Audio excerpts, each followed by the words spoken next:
పాసిమైలారం ఘటనా స్థలాన్ని నిపుణుల కమిటీ పరిశీలించింది. అధికారులు కంపెనీ ప్రతినిధుల నుంచి వివరాలు సేకరించింది. ప్రమాదానికి గల కారణాలపై దర్యాప్తు చేసి ప్రభుత్వానికి నివేదిక ఇవ్వనుంది.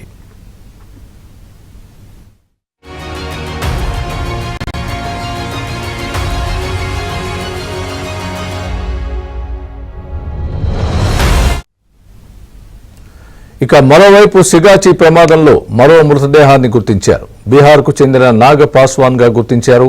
పాస్వాన్ కుటుంబ సభ్యులు ఆర్తనాదాలతో విషాద ఛాయలు అలముకున్నాయి.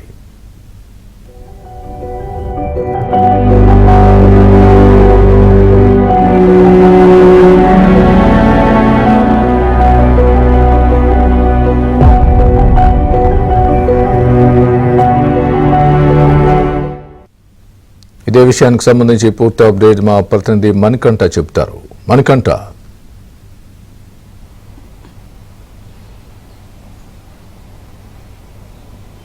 పటాన్ చెరువులో పాషమైలారంలో సిగాచి ప్రమాదంలో ఇప్పటికే 38 మంది మృతి చెందారు. 10 మంది ఆచూకీ అయితే ఇప్పటికీ లభ్యం కాలేదు. అయితే ఈ ప్రమాదానికి సంబంధించి ప్రభుత్వం కూడా సీరియస్గా వ్యవహరిస్తుంది. దీనికి సంబంధించి ప్రమాదం ఎలా జరిగిందనే దానిపై పూర్తిగా కూడా వివరాలు రాబట్టేందుకు ప్రత్యేకంగా ఒక కమిటీని కూడా నియమించింది.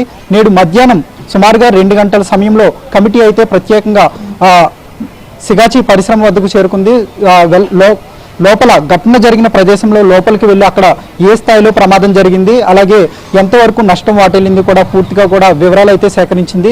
దీంతో పాటు అధికారుల నుంచి కూడా వివరాలు సేకరించినట్లుగా కూడా సమాచారం అందుతుంది. అటు సిగాచి యజమాన్యం ప్రతినిధులు కూడా కమిటీ మెంబర్స్ ముందు హాజరై వాళ్ళు కూడా కొంత సమాచారాన్ని ఇచ్చారు. అయితే కమిటీ సభ్యులు పూర్తిగా కూడా సిగాచి ప్రమాదం జరగడానికి సమాచారాన్ని అంతా కూడా రాబట్టినట్లుగా తెలుస్తుంది.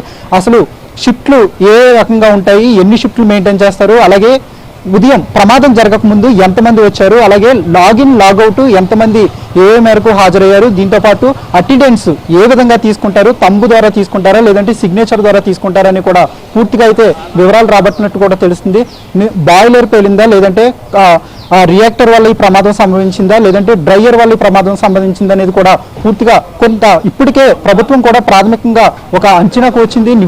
ప్రాథమిక నివేదికను టెంపరీగా రూపొందించింది. ఈ తాత్కాలిక నివేదికను కూడా కమిటీ సభ్యులు అయితే తీసుకున్నారు. దాని నుంచి కూడా మరింత సమాచారాన్ని కూడా తీసుకుని ముందుకైతే సాగబోతున్నట్లుగా తెలుస్తుంది. అయితే ఈ ప్రమాదానికి సంబంధించి పూర్తిగా నేడు ఈ సుమారుగా 3 గంటల పాటు పరిశ్రమలోనే ఉండి పరిశ్రమలో ఎక్కడెక్కడ పూర్తిగా ధ్వంసమైంది, అలాగే దేని వల్ల ధ్వంసమైంది, ఈ పరిశ్రమకు ఎందుకు ప్రమాదం వాటిల్లిందని కూడా అధికారులు అయితే ఆరా తీశారు. దీంతోపాటు మొత్తం దీనికి ఫైర్ ప్రికాషన్స్ ఉన్నాయా లేవా, ఎంసీసీ మైక్రో క్రిస్టల్ సెల్యులోజ్డ్ పౌడర్నే తయారు చేస్తున్నారా లేదంటే ఇతర ఏమైనా పౌడర్లు తయారు చేస్తున్నారా అని కూడా కోణంలో కమిటీ అధికారులు అయితే వివరాలు స్వీకరించినట్లుగా తెలుస్తుంది. దీంతో పాటు కంపెనీ ఎప్పటి నుంచి ప్రారంభించారు, ఇంతవరకు ఏ దేశాలకు ఈ ప్రోడక్ట్స్ అమ్ముతున్నారు, దీంతో పాటు టర్నోవర్ ఎంత అనే పూర్తి వివరాలు కూడా సేకరించినట్లుగా తెలుస్తుంది. నేడు పూర్తిగా కూడా ఈ కమిటీ మెంబర్స్ పరిశ్రమలో వాళ్ళంతా కూడా క్షుణ్ణంగా పరిశీలిస్తూ వివరాలను అయితే సేకరించారు. అలాగే ఫోరెన్సిక్ టీం కూడా ఇప్పటికే వివరాలను సేకరించింది. దాని రిపోర్ట్స్ కూడా వాళ్ళు స్వాధీనం చేసుకున్నారు.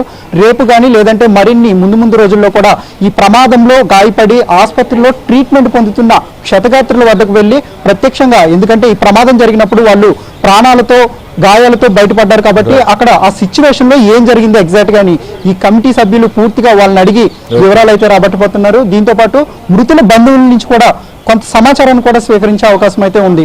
ఈ కమిటీ మెంబర్స్ నెల రోజుల లోపు పూర్తిగా కూడా ఈ ప్రమాదం ఎందుకు సంభవించిందని ఒక నివేదికని సిద్ధం చేసి ముందు రోజుల్లో ఇలాంటి ప్రమాదాలు జరగకుండా ఉండాలంటే ఎలాంటి చర్యలు తీసుకోవాలి, అంతేకాకుండా ఎలాంటి ప్రికాషన్స్ పాటిస్తే ఈ ప్రమాదాలు జరగకుండా ఉంటాయనే దానిపై ఒక నివేదికను సిద్ధం చేసి నెల రోజుల లోపు ప్రభుత్వానికి అందజేయనుంది. స్వామి రైట్ మణికంఠ, థ్యాంక్స్.